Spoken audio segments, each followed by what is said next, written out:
د کوچنی اختر یا عید الفطر په ورځ 14 شی سنت دي.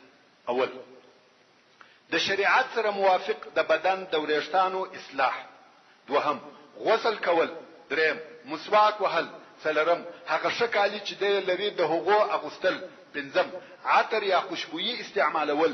شپږم، سحر وختي راپورته کېدل، یعنی د سحر منځ ته راپورته کېدل، د سحر منځ په جماعت سره کول.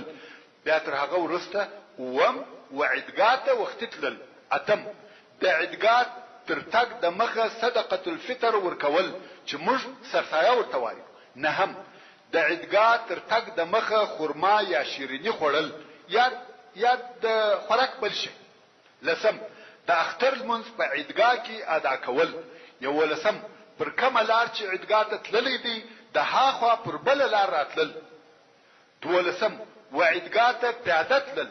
دیارلسم، پر لارې قرار د ځان سره تکبیر ویل.